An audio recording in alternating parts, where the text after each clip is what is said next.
There are St Mirren fans that think their manager walks on water, and to be fair, when you consider Stephen Robinson's achievements in just over 3 years at the Paisley club, you can understand their feeling, and I'm delighted to say that Stephen joins us for a one-on-one special. And Stephen, congratulations, a third consecutive top six finish, which is pretty remarkable for this club and for yourself. I think the consistency's the big thing. You know, we've managed to be a consistent top six side. People told me after the game there's only ourselves, Rangers and Celtic that have done that. So that probably tells you the achievement in itself. You know, every club's got aims. You know, some people won't just be happy with top six. Some people need to win the league, need to win cups, compete in Europe. But for a club like St Mirren, with the history that we've got, you know, it's, for me and the players, it's a huge achievement. I've actually seen some folk actually ridicule you and the players for your celebrations. Some of them think it's over the top. How would you respond to that? That seems a bit harsh to me. Well, truthfully, I couldn't care less. But listen, as alluded to there just before, everyone's got different aims at the start of the season, you know, and where we are in terms of resource-wise, staying in the division is the first and foremost aim, and the maximum aim is to try and get into Europe. We managed to achieve that last year. When you consider that it's not been done for 40 years to be in the top six, and then 37 years in Europe. So we've every right to celebrate it. We know, and the people within the football club know how hard it is to actually compete at this level. And I tell the boys to celebrate like that after every game. So they celebrate like they did in the dressing room after every win, because you don't know when it's your last game. You don't know what's around the corner, and we try and enjoy every minute. And tell me, how have the celebrations been? I mean, I've known you a while, and I've always thought it was a kind of reserved. You kind of hold yourself back, but did you allow yourself to let the hair down this time? For about an hour, yeah, they forced me out. The staff forced me out on Saturday night. We were well looked after in Paisley, but me and my wife got home quick again to see the dogs. So we left the rest of the staff, and I think they might have went out again on the Sunday, I believe, as well. So, but everyone's worked very hard for that, and certainly they enjoyed it. Did you get a few free drinks? I know, I think I paid for them all. I think I actually paid for every drink. Laz came without his credit card, so there's no surprise there. You must have a sore back, the amount of people patting it. It's not. I sort of try and stay in the background is probably the first press that I've done, and try and pass the credit on, rightly so, to the playing staff and you know, the people around the football club. There's people that go unnoticed at this football club that, you know, everybody comes in every day and tries to chip away to make the place a percentage better.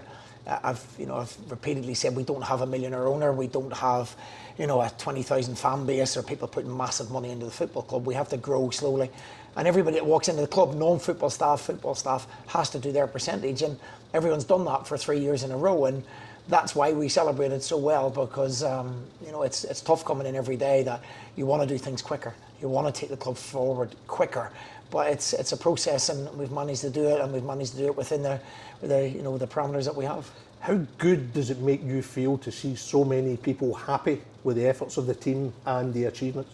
I think for most of us, I know me anyway, it was relief because you look at the table and it goes, the narrative can go from being a really, really good season to you're in a relegation battle. You know, it was so tight and there's nothing between any of the clubs. So my first and foremost thing was relief to see, you know, at the scenes afterwards, and people, you know, just so proud of the football club, proud of the playing staff, and the football club as a whole.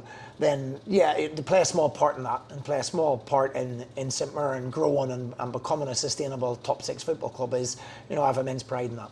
I think the crowds, the home crowds this season have been phenomenal, possibly even record numbers, and you know, that alone says what the fans think of yourself, the players, the backroom staff, what's been produced this season.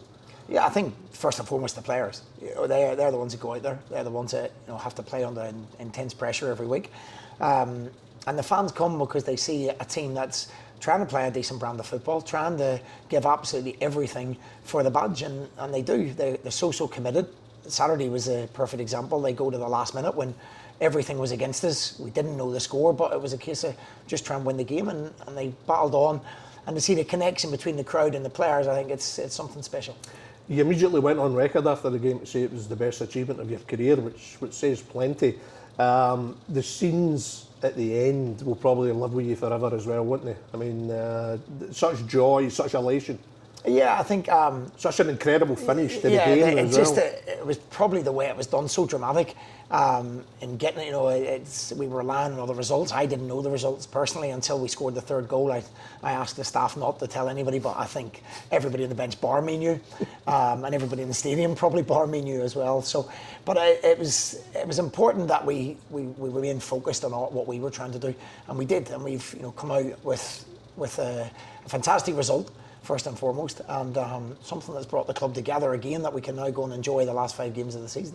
I mean, the team is very much the pride of Paisley, and that has to be hugely satisfying when you're the Buddies manager.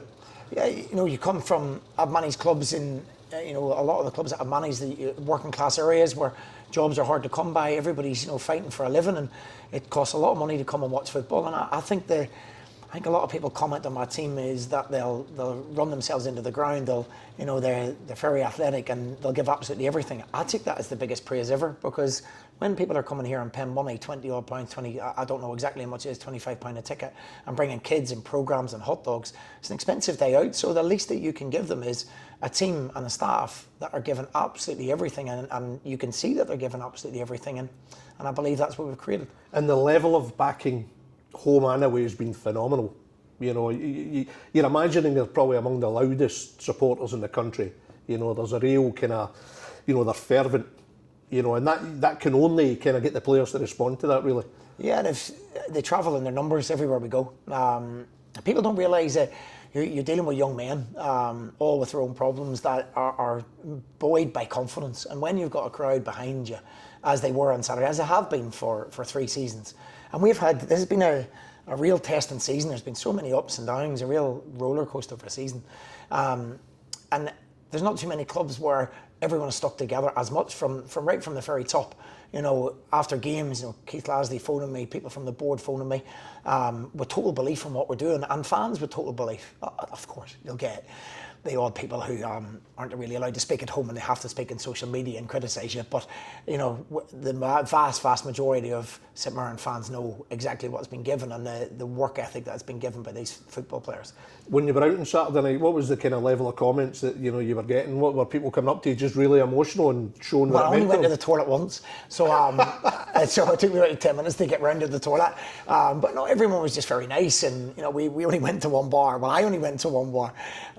So everyone was very complimentary towards the players and staff, and the rest of the time I just held it in and stood in the corner with my wife out of the way. Going to one bar's a wild night for you, isn't it? It is a wild night for me. I was desperate to get home and walk the dogs, to be honest. I know, I'm so boring. When you consider the season, though, it is even more remarkable that what was overcome. I think even pre-season there was maybe difficulties over training facilities. You had Europe and the demands of Europe. You would have been concerned about the impact thereafter on the season. You then lose Dermot Carroll, your close number 2. You then have an issue with 3 players who abruptly leave the club in the space of just a month. Jaden Brown, Shaun Rooney, Kevin van Veen. And yet, despite all of that, you still somehow guide the team to the top 6. Tell me about it. How do you recall that's why I said those events? It was my biggest achievement, because people go, oh well, it's not that big an achievement getting in the top 6. First and foremost, it is for St Mirren, and it is for the level of resources we have. But with all the stuff in the background you just alluded to, we started the season in Europe and we were training at Neilston Juniors, and they were brilliant with us. But it's a very, very small pitch. You got boys travelling in cars. We then couldn't train there. We had to train at Garscoop, which is another half-hour journey in cars again. And you're trying to create a camaraderie and new players into the football club, and it's broken. You can't get everyone together. They don't warm up together in the gym. They don't eat together. They don't have their breakfast together. And it was very, very broken. And nobody's fault. Everyone tried to invest what we could in the training ground and the pitch here, but we've only got a minimal amount we can do that with, and it takes millions to change a surface and football pitch. So that was the start of the season. So we were going away to Bran, not sure where we were training the next day, or coming back to play Hibs after the Valor game and thinking, where are we training? So it was difficult. You've touched on Dermot. Dermot and me were very, very close, had a fantastic relationship, and in terms of his quality, he was brilliant for myself.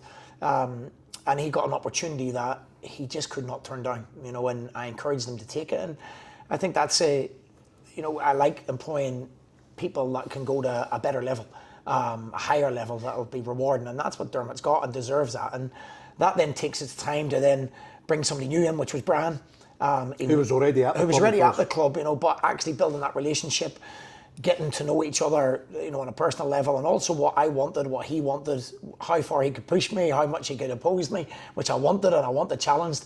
And that all takes time. And, you know, I've got a brilliant relationship with Brian. He's been, you know, I have to say, he's been fantastic for me, a real calming influence, a real, you know, he's a student of the game. He understands tactically everything that's gone on. And that took like a couple of months to build up, and now that, you know, we've done that, I think you can see the rewards in terms of our football and the cohesiveness of the team and the staff, and then you add to that, as you mentioned, the 3 players, and I've done all the courses in football, and nobody prepares you for that, and it was a really tough situation for everybody, for the players, for the board to have to make those decisions. And we brought those players in, including Alex Iacovetti, who was injured for the vast majority of the season, to freshen the squad. You know, every 3 years, the manager has to change, your players have to change. And we tried to bring 6 and 7 boys in that would really freshen us up in them areas, give us more winger types at wing back to create a different playing style, and Kev to come in and obviously get the goals. And then through different circumstances, uncontrollable circumstances, then, you know, we lost those players. So that was difficult. That was really, really difficult for everybody, from the players to the staff to the board, to make those decisions. And yeah, tough. It'd be unfair of me to ask you to speak about the specifics of obviously each of those 3 players, but nevertheless, I would argue that's possibly the most difficult situation at the time of the season. 3 of your most senior players, totally unexpected situations. How difficult was that at the time in terms of, for the rest of the squad, the impact on the squad? Yeah, it was, because obviously they've got friends in the dressing room as well, and everybody's looking to see what's going to happen. What is you know, what is going to be the final outcome. And as I say, the club were in a position that nobody wanted to be in, to make decisions, and the club took decisions, and with, you know, their advisors and the players, and ultimately all I could concern myself was what I could control, and I couldn't control the decisions that were being made, or what the players had allegedly done or whatever. So all I concentrated on was the players that were available to me and trying to make the best of the situation. And we done that. We communicated with the players that were there, and we just tried to focus on what was in front of us. I must admit, when I reflect on that time, Stephen, I actually thought the board deserved credit, because I thought they acted with conviction, and importantly, just as importantly, they act swiftly. Because if you allow that to drag on, there's a cloud over everything else that you guys are trying to achieve. So did that help you, that as difficult as it was seeing them get out the door, it was done very quickly and dealt with swiftly? I genuinely believe every decision that the board make at this football club is with the best interest of the football club, and they believed that was the right things to do. As you say, it was quick and it was decisive.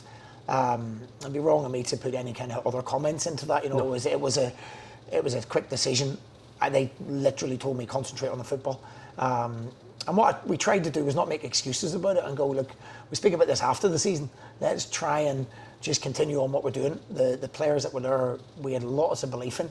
But what we didn't get was the freshness of the new players. You know, put Alex into that, who had, you know, a really hard season with injuries. So really, Killian was the one, and Ocean, who came in and were the ones that made a difference. And they were new players. They refreshed the crowd, they refreshed the staff. So, you know, I always feel after 3 years you need to refresh the playing staff, or refresh you, one of the two. And then, just as the dust is settling from the departure of that trio, you're up front with the fans. You talk about Olasanya and Taylor and their contract situations, and you know you're up front. You basically reveal that it's almost certain they're going to leave, which doesn't help the overall picture either. And yet, in fairness to the 2 players, they remain totally focused and they delivered for you along with everyone else. Yeah, and that's a situation that always arises at the smaller clubs. You know, we, in an ideal world, you go, like, there's X amount of money and the boys sign and everyone's settled, but we don't have the ability to do that. And the club made both players very good offers, I have to say, within our parameters. But the boys had every right to look and look at, and some of the offers that they were getting were, you know, way above where we could get anywhere near, and a lot of clubs in the Scottish Premiership could get anywhere near. So both boys give me their word that we give everything to the cause. And I think you can see that. They're both fantastic boys, fantastic players that will go and play at good levels. And I have no problem with that. I used to get annoyed when I was a younger manager and think, oh, they've let me down. But they haven't, and you have to accept we're a platform for people. We're a club that coaches players, we get raw talent, and we try and make them better. And I believe the staff and myself over time have proved that we make players better. And there are two that you mentioned that have benefited from that, but we've also benefited massively from both players. As we speak, Stephen, it's emerged that Olusanya is almost certainly heading to Houston Dynamo MLS. Good money for the club. I mean, considering I thought you got him in a free transfer from Middlesbrough, how that player's developed and how you and the coaching staff have developed him, it's fantastic for all concerned. Does it look like he's played his last game as we speak? At the moment, I think things are progressing. Obviously, the time difference and the international clearance and windows over there, it's certainly not been completed yet. As far as I'm concerned, it'll probably early next week. But it looks likely that Toy has played his last game, and I wish him nothing but success. You couldn't wish to meet a nicer boy in terms of commitment, drive, and he'll go on to be very successful if that transfer happens.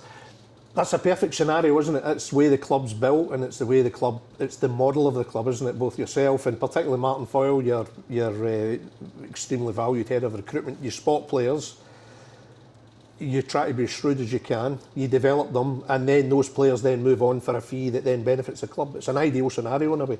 Yeah, it's something that we've always tried to do. The resources dictate sometimes you can't buy a finished article. It'd be great to buy Toy now than what we did 3 years ago, or Richard Taylor now, or Ben Hennigan or Louis Malt, the boys that we sold, David Turnbull, all the people that you develop. But I was never been in that situation where you can buy the finished article. So we buy raw attributes, and credit lots of the staff, the strength and conditioning, the medical side, the football staff here who've developed them, and especially the Martin Foyle. He's a one-man band. He's the only scout we have in the whole world, and he does an incredible job for me. I mean, we talk about transfer fees for players. What about a transfer valuation for Martin Foyle? Yeah, he doesn't get the credit he deserves. He gives me some bad players as well. He recommends. I have to say, keep him in his pace a little bit here. He recommends some rubbish ones as well. But on the whole, you're fishing in a pond that's right at the very bottom. That they've probably turned down other things or haven't perhaps made it at bigger clubs, and we're looking to pick those boys up again. Looking at the ability, we'll get maybe one or two attributes out of 3 or 4. If they can run and they've got great technical ability and their awareness, football awareness as well, football and intelligence. You're not getting all that at St Mirren or Motherwell. He'll certainly go with everyone's best wishes because he's delivered for the club, really, hasn't he? He's been fantastic, and when he first came in, I said to him, "You've got the summer, or I'm going to get rid of you." It's as blatant as that, and his response was terrific. And I think sometimes you're better being honest with people instead of talking rubbish to them. I try and do that with all the players and say, "Look, this is what I want from you. This is how you get to here. We don't criticise. It's constructive criticism, and then let's see if they grab that opportunity." And he is a perfect example, and another long line of players that Martin's brought in, the staff have developed, and we've sold or they've went on free transfers to the bigger clubs and bigger moves. Are you big on psychology with players? Even individuals. It's a manager's job, I'm sure, to get to know a player well enough that is he a kick in the backside type? Is he an arm round the shoulder? Is that how you operate as well? Is that a part of how you go about your job? Yeah, I think times have moved on now, and you're dealing with young men who have lives outside of football, and I think it's very important that you find out what makes them tick, you find out about their family, what's their motivation, and we do a talk every other Wednesday where we put all the players up, over time. The new players obviously do it every season, but they have 5-10 minutes where they tell us about themselves, about what their aims are, about how they've ended up here, and what's their motivation. And from them talks, you get to know who has maybe struggled a little bit, who needs a little bit of an arm around their shoulder, or needs pushed a little bit more. And what is ultimately their goal? Is it money? Is it to play at the highest level? Is it their family? And whatever that is, you have to find a way that makes them tick. And I believe that the staff have been very good at that over the last 3 years. I'll get on to the season in a second, but just on that point you make, so am I imagining that Brian Kerr has now very quickly realised what makes you tick and what he can say to you that's within boundaries but can also get you going? Yeah, and that's what I was talking about earlier. You know, obviously Dermot knew me off the pitch and on the pitch, and knew not to speak to me after a game for 48 hours, and small things like that. Just knowing how to handle the person, and it takes time with that. You know, I didn't know Brian outside of football, but we've got a brilliant relationship now. As you say, he's built up that trust, and he knows when to tell me I'm wrong, when to tell me I'm right, when to go with your convictions, and you know, obviously has his own opinion when we walk out the door as a staff. I mean, I've always thought I'm going to get a staff that says yes to everything, because everybody disagrees with me most times.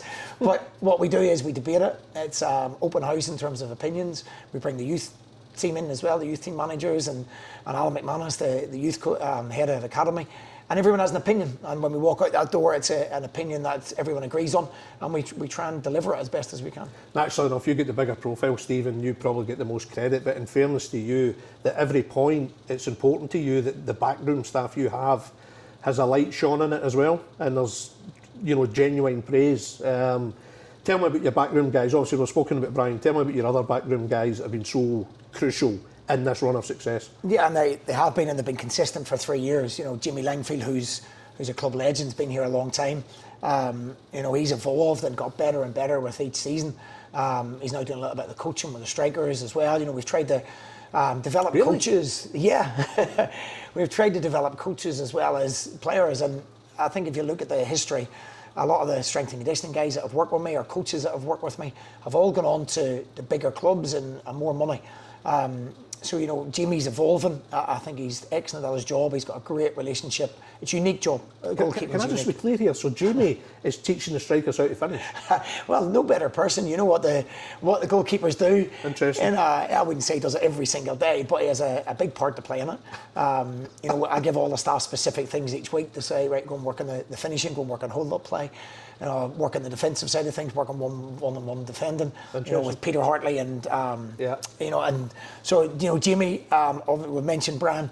Peter I've brought in as young and fresh, and that took Bran Kerr's role, an ex-captain of mine, really enthusiastic. Great personalities, Peter and Jamie. Yeah, you know? brilliant personalities around the place, and you have dips when you're St Mirren, when you're Motherwell, when you're these clubs, things are so up and down, and it's important to remain grounded, and that you're very, very level-headed, that you're not too up or too down. And the two of them just carry the place. They're bubbly, they're lively.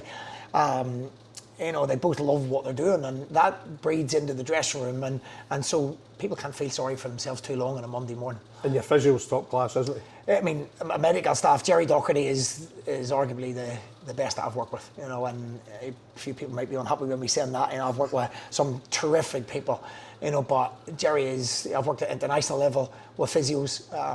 He's right up there with the very best, and I've told him he's not allowed to retire. He's essential to what we do. We train hard. We train for short periods of time, but we train hard. We want to be a very fit side. It's free, and if you have an advantage over anyone, be fitter than them.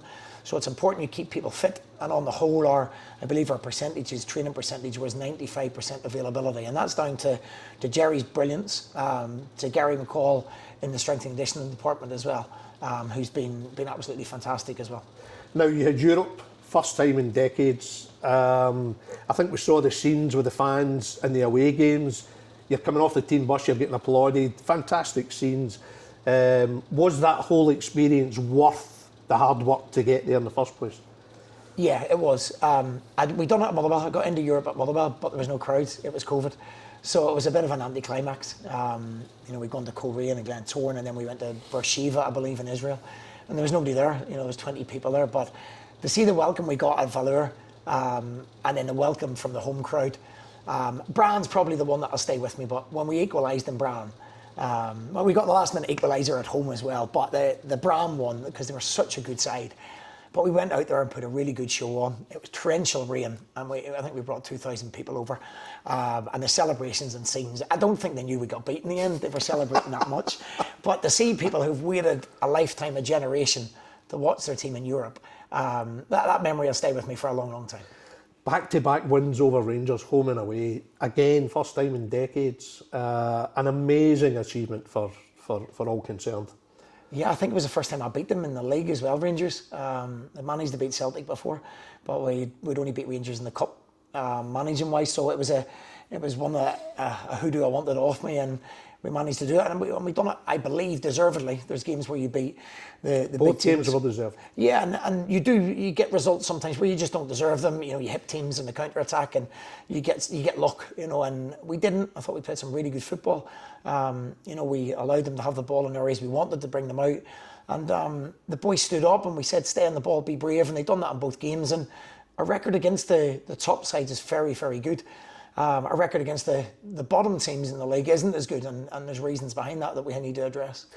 Now, there's enough people that like to pass comment on the style of play for St Mirren. I think a lot of them see it as pretty basic, physical, get it up top quick. How do you respond to that? Because I think that's something you feel quite strongly about, Stephen. Yeah, it's a lot of it's lazy journalism or lazy punditry that watches maybe one game against Celtic or one game against Rangers. So, our statistics possession-wise against 6 or 7 of the teams are 50%. So you can't really be that direct if you've got 50% of the ball. What we do is we don't play out in our own 18-yard box, because I don't believe that that's where our talent lies, with our defenders. I believe that our patterns start in the opposition half, and we play some very, very good stuff there. We are direct from free kicks, so we put balls into the box from free kicks, like Brentford, but they don't get classed as direct. And I steal ideas off every single team that I watch. But we play a really good round of football in the right areas. And I watch games and I watch them, and there's 50 passes in their own half before they get the ball forward. That's not for me. I want the ball in the opposition half in 3 to 4 passes. That's not long ball. That's get the ball early into the opposition half, where your better players, your more creative players are.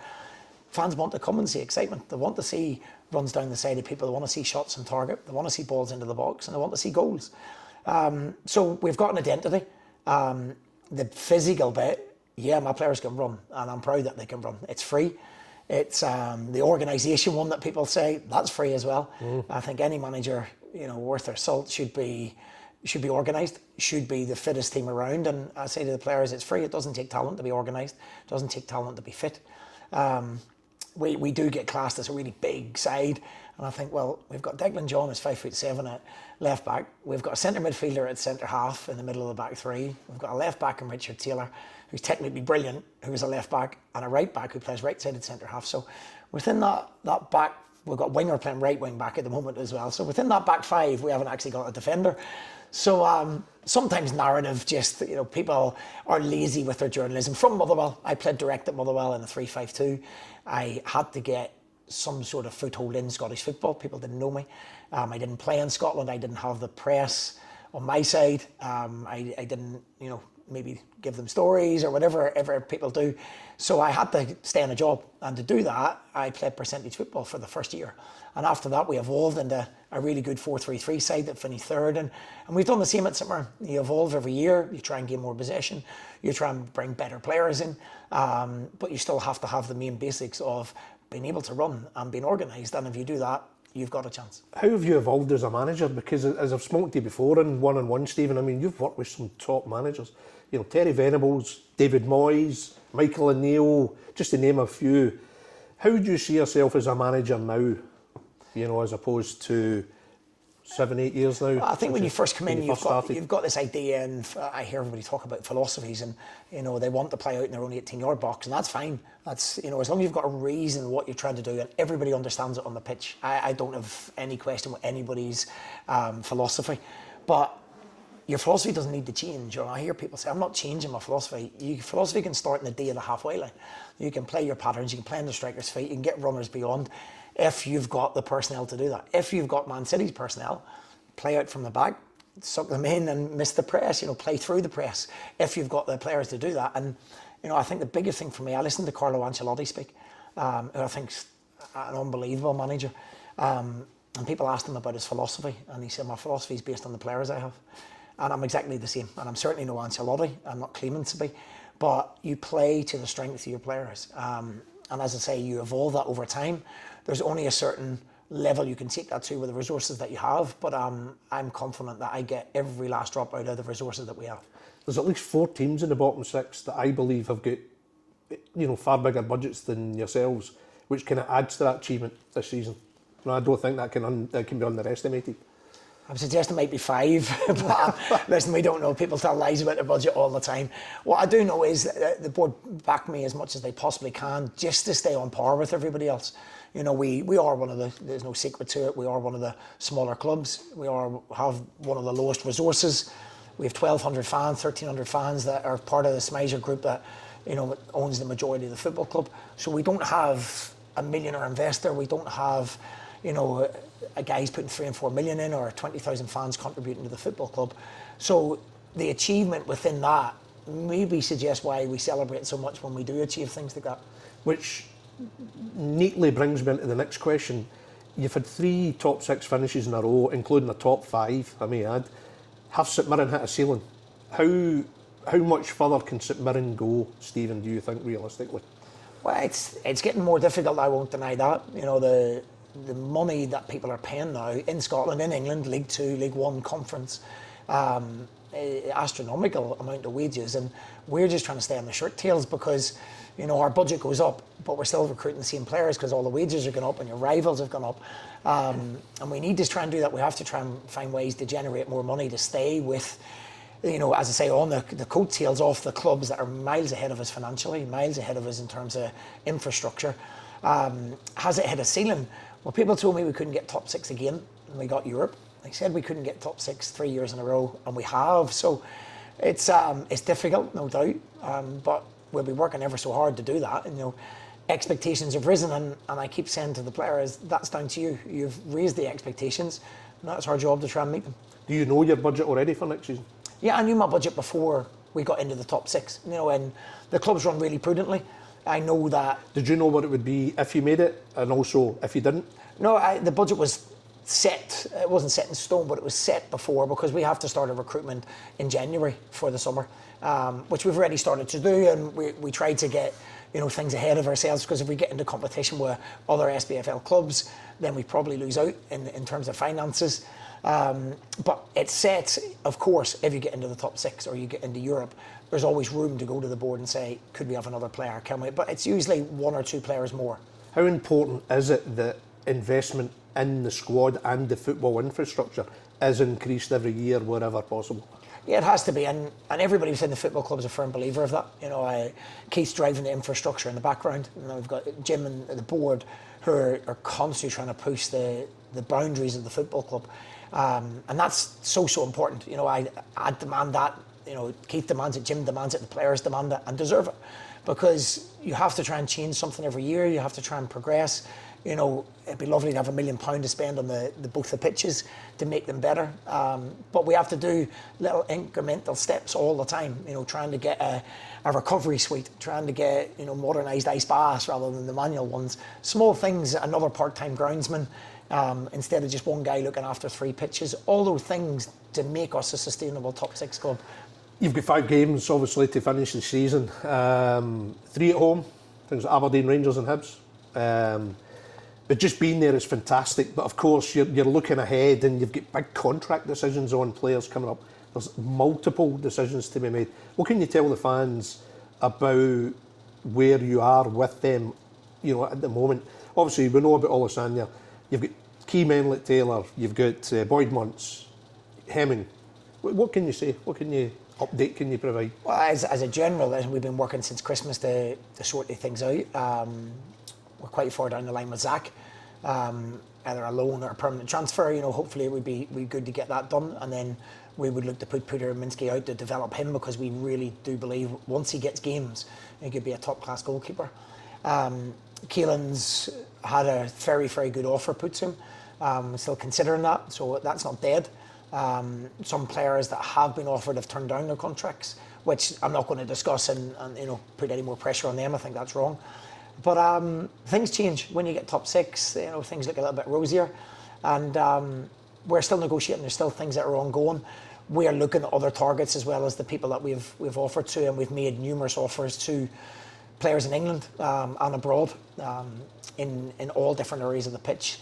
And I think for me, as a manager, I've alluded to it quite a few times in this interview, you need a freshness, you know, and every 3 years you change your manager or you change the players. And I got told that by a very good manager, and you need to reinvent a little bit. We need more pace in the forward areas. We need a couple of wide players. getting Conor McMenamin back to full fitness again would be fantastic for us, like a new signing. So it gives you a little different slant. It refreshes the staff, it refreshes the fans, and you keep that core of the club that's been the cornerstone of success, and try and build on that. Of course, it's fair to say the fans aren't just concerned about certain players maybe leaving the club. They'll be concerned about you as well, Stephen, and they'd be worried about bigger clubs coming in for you. You're under contract till 2027. In recent years, you've been linked with Aberdeen, Hearts, Hibs, Rangers, which is, is a mark of how well you're doing here. I mean, how do you see yourself at St Mirren, and what would you say your long-term ambitions are? Listen, I'm very, very happy at St Mirren. Very happy. As a manager, I want to manage at the highest level. Of course, that is probably stating the obvious. Everybody wants to do that, whether it's the top end of the league, domestic leagues, or foreign leagues. You have to look to be at the top of the game as long as you possibly can, and every manager's got that ambition. But it's testament to the players that there's any kind of talk of that. I choose to ignore most of that. It's a running joke among the players that I'm 4 to 6 favourite for every job that I've never spoke to anybody about. So I don't read a lot of media, as you know, Derek. I think managers do say that sometimes. I generally don't, because... Well, let me tell you, your reputation's very high. Your stock's very high. People have got, a great regard for you, Stephen. There are also a lot of people that are surprised that there hasn't been a bigger opportunity for you, with all due respect to St Mirren.